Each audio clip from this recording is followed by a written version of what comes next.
বন্ধুরা, শ্রীমদ্ ভাগবত গীতায় ভগবান শ্রীকৃষ্ণ সমগ্র মানব জাতিকে উদ্দেশ্য করে অর্জুনকে অনেক মূল্যবান উপদেশ প্রদান করেন, যে উপদেশগুলি আজ এই সময় দাঁড়িয়েও জীবনে যদি প্রয়োগ করা যায় তাহলে যে কোনো মানুষ যে কোনো সমস্যা থেকে বেরিয়ে আসার শক্তি পাবে। শ্রীমদ্ ভাগবত গীতার এই সম্পূর্ণ কথোপকথনের মধ্যে লুকিয়ে রয়েছে অনেক শক্তিশালী শ্লোক। সেগুলি যদি আমরা জীবনের কঠিন সময়ে পাঠ করতে পারি বা মনে মনে একটু স্মরণ করতে পারি, তাহলে আমরা সেই কঠিন সময় থেকে অনায়াসেই বেরিয়ে আসতে পারবো। কিন্তু অনেকেই এই শ্লোকগুলির ব্যাপারে জানে না বলে তারা কঠিন সময় পড়লে ঘাবড়ে যায় এবং বুঝে উঠতে পারে না কি করবে। তাই এই গুরুত্বপূর্ণ শ্লোকটির মধ্যে শ্রীকৃষ্ণ নিজেই সমস্ত সমস্যার সমাধানের কথা বলে গেছেন। আজ আমি এই ভিডিওটিতে এই শ্লোকটির কথাই তুলে ধরব, যাতে আপনারা যখনই কোনো সমস্যার মধ্যে পড়বেন বা কোনো খারাপ সময়ের মধ্যে দিয়ে যাবেন, তখনই শুধু মনে মনে এই শ্লোকটি চোখ বন্ধ করে 3 বার পাঠ করে নেবেন।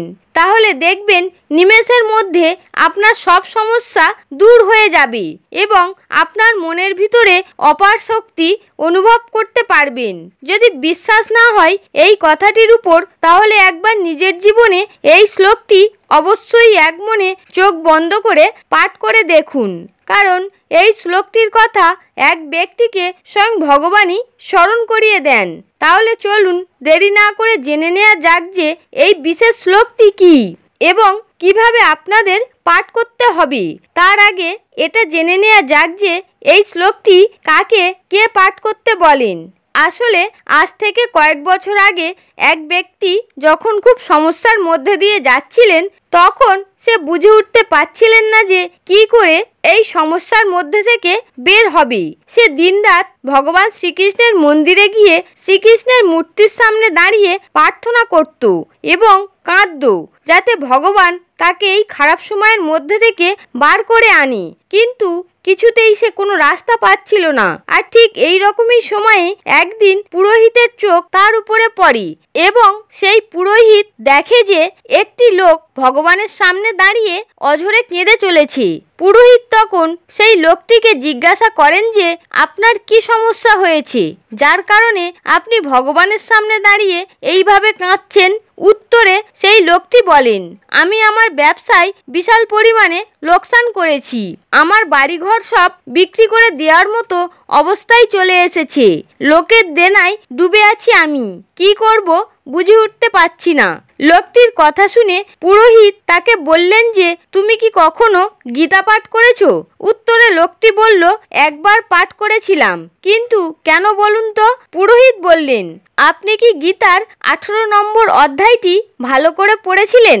লোকটি বলল, হ্যাঁ পড়েছিলাম, কিন্তু এখন অতটা মনে নেই। তখন পুরোহিত তাকে বলেন যে যদি মন দিয়ে পড়তেন তাহলে শ্রীকৃষ্ণের বলা এই মহান কথাটি আপনি কখনো ভুলে যেতেন না এবং আপনি অবশ্যই আপনার এই সমস্যা থেকে বেরিয়ে যেতে পারতেন। তখন সেই লোকটি পুরোহিতকে বললেন, আপনি কোন শ্লোকটির কথা বলছেন? একটু পরিষ্কার করে বলবেন আমাকে? তখন পুরোহিত তাকে সেই বিশেষ শ্লোকটির কথা বলেন। শ্লোকটি হলো, সর্বধর্মান পরিত্যাজ্য মামেকং শরণং ব্রজ অহং তাং সর্বপাপেভ্য মোক্ষয়িষ্যামি মা শুচো।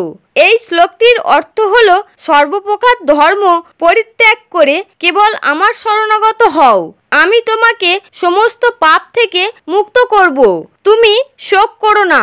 পুরোহিত বলেন, তুমি সব চিন্তা ছেড়ে দিয়ে শ্রীকৃষ্ণের শরণাগত হও এবং তার চরণে সব সঁপে দিয়ে আবার সব কিছু নতুন করে শুরু করো। আর যা হয়ে গেছে তা নিয়ে শোক করো না। যা তোমার কর্মে ছিল তা হয়েছে, কিন্তু তাই বলে শোকে ডুবে যেও না। সব চিন্তা দূরে ছেড়ে শ্রীকৃষ্ণের চরণে সমর্পণ করে আবার কাজে লেগে পড়ো, সব ঠিক হয়ে যাবে।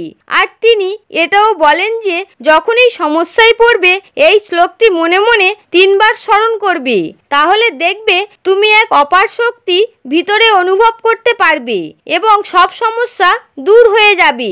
এরপর সেই ব্যক্তি আবার ধীরে ধীরে ব্যবসা শুরু করে এবং তাকে হঠাৎ করে তার সব কর্মচারীরা নিজেদের থেকে এসে টাকা দিয়ে সাহায্য করতে থাকে।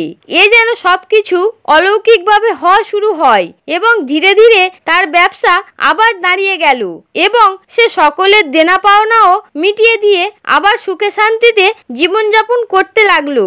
তো বন্ধুরা, এই ছিল সেই বিশেষ শ্লোকটি যেটি আপনাদের সব সময় মনে রাখা উচিত। যখনই বিপদে পড়বেন শ্লোকটি 3 বার মনে মনে স্মরণ করে নেবেন, দেখবেন সকল বিপদ সাথে সাথে কেটে যাবে।